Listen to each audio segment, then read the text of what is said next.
Good morning, ladies and gentlemen. Standing on protocols observed, I would love to share with you the overview of the Ghana startup ecosystem by the Ghana Innovation Journal. My name is Isaac Newton Acquah, managing partner of the Innovation Spark.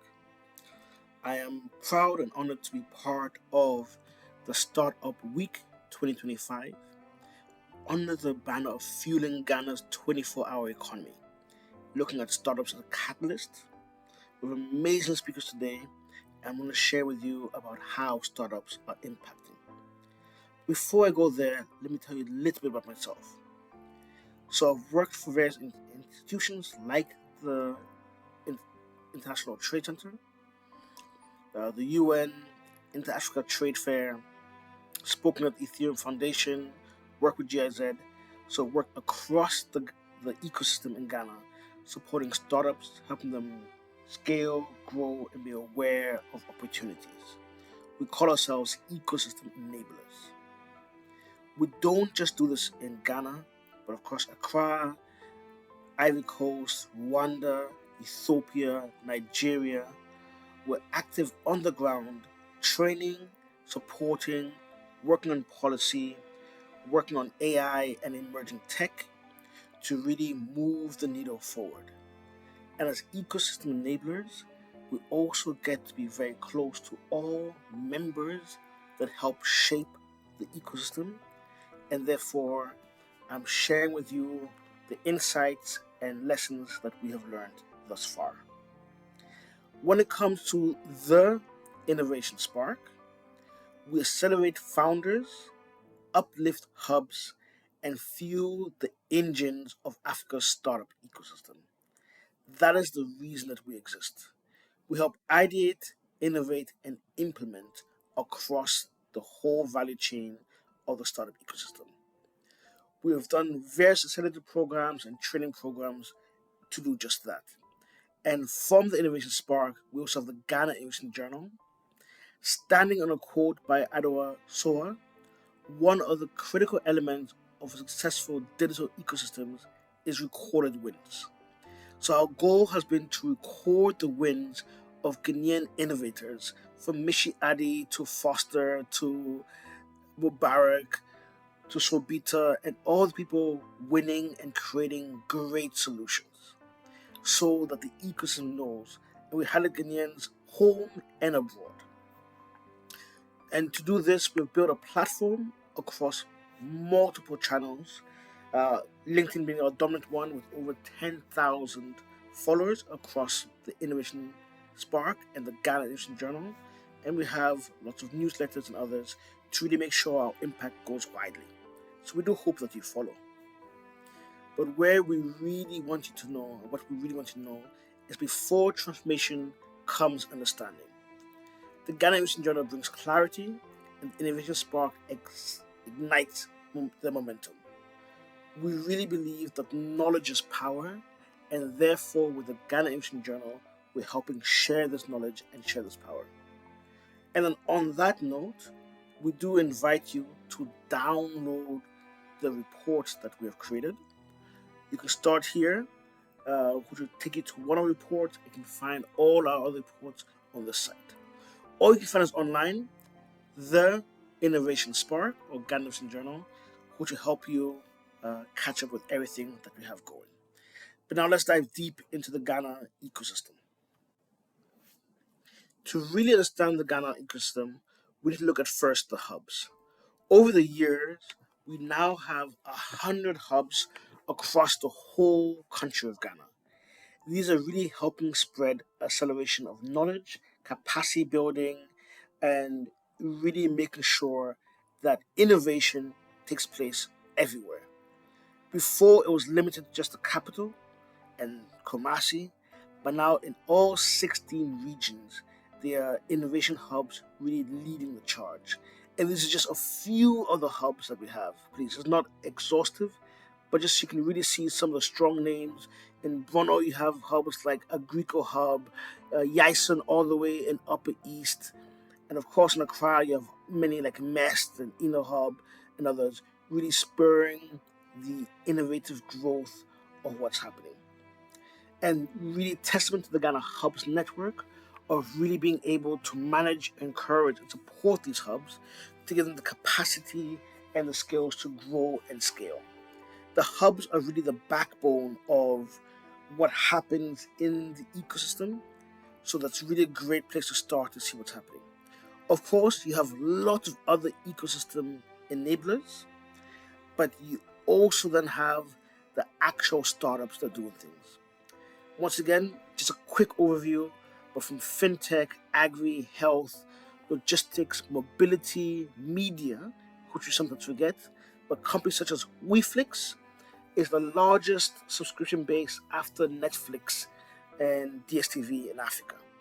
Started here in Ghana, going across the whole landscape of Africa. We have amazing startups, once again, looking at Farmerland, for example, who have their software in over 50 countries around the world. So we have great potential companies that are really doing groundbreaking things that are not just impacting Ghana, but the wider region. And these companies are hiring thousands of people and bringing great amounts of inflows of cash into the country of Ghana while solving problems. So since 2018, we've seen startups raise nearly $750 million. Whilst, yes, it's not the peak that we saw back in 2022, we've seen huge amounts of growth from 2023 to 2024, and we're hoping that growth continues in the future. But you've seen the steady rise in investments in Ghana, showcasing that Ghana is ripe for investors to come and make return on their money here. And it's equity deals, it's debt, it's grant funding, all sorts of investments are happening. And this highlights the fact that startups have great ideas, are able to pitch, and able to get money. Yes, I know a lot of startups will say there's not enough money in the system, but I know there are lots of things happening that's looking to change that. And one of those is the government. We have to really give the government their flowers, and they've been super active in really making sure to push the startup ecosystem. And with government policy, with the goodwill, with the intention, they can create an environment that would enable the startups to flourish.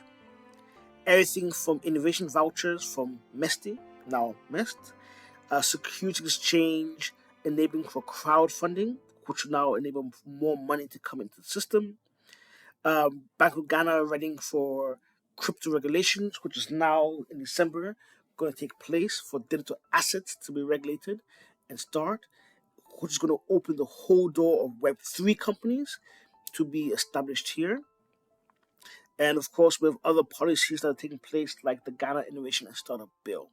The government has been very active in making sure the environment is right. And of course, the regulators are doing their part as well, from enabling various fintechs to operate, which is usually one of the big aspects, because at the end of the day, every company is a fintech. We have our traditional fintechs, but every company is trying to make money, and the fintechs enable the infrastructure needed for these companies to do just that. So, Bank of Ghana, Securities Exchange have been working tirelessly to really make sure that the environment, the laws, the regulations needed to enable both local and international fintechs to operate in a proper manner that is enabling competition and sticking to rules needs to be mentioned, and really creates a solid ground for Ghana to operate and the startups to operate. We don't need to forget that we were the first country to have mobile money operability, really showing how our regulators are working. And I think testament to that is how our Ghanaian companies are now doing a lot more expansions outside of Ghana.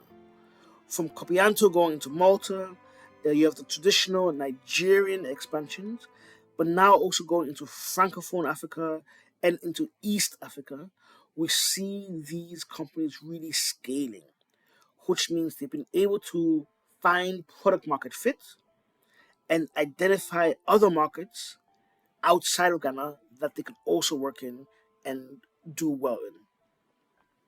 As well, we're acquiring companies, and these mergers and acquisitions show that the landscape is healthy. And what's also very interesting, especially with Build, is acquiring companies outside of Ghana, with Build acquiring an Indian company. So it's not just local acquisitions, but even foreign acquisitions that we're doing, showing the rise and health of the ecosystem and the dominance that we're now having in some aspects. But I think it's important to look at the life cycle of startups. And I think the founder of Revical, Isidore, is a great testament to that. And I would want people to study him almost as a case study and see what he has done over the years and understand the journey is not easy, it's not fast, but it's rewarding. Isidore is now onto his third business. His first one didn't make it. He had a team, he had a great idea, even got an investor, which is also rare, but did not make it. A lot of people would have stopped there, not Isidore. His second concept, Starbus, got acquired by Trips, and that then became a dominant player in the mobility space. And having had his exit, he then went on to tackle a big problem in the healthcare space in 2024. We are seeing more founders like Isidore, people with experience with both failed startups and successful startups, stay in the game and reinvent themselves. Mubarak from Bezel Money is another one of those founders. And those kind of founders come with more experience and are able to raise more capital. So even if you fail, stay in the game and grow. Now, how startups are fueling the 24-hour economy? We have fintechs enabling for 24-hour payments. Momo works at any time, so does Blue Penguin, so does Paystack, so does Flutter. Mobility, I love it when I get my food delivered by Wahoo Bikes, whether they're working with Bolt Foods or others, and they enable movement of goods and people at all times. Healthtech is enabling people to have access to health no matter when they need it. Companies like Dr. Dogood enable and allow people to get healthcare at any time. And of course, agriculture is one of our biggest industries, with close to 40% of the population working in agriculture.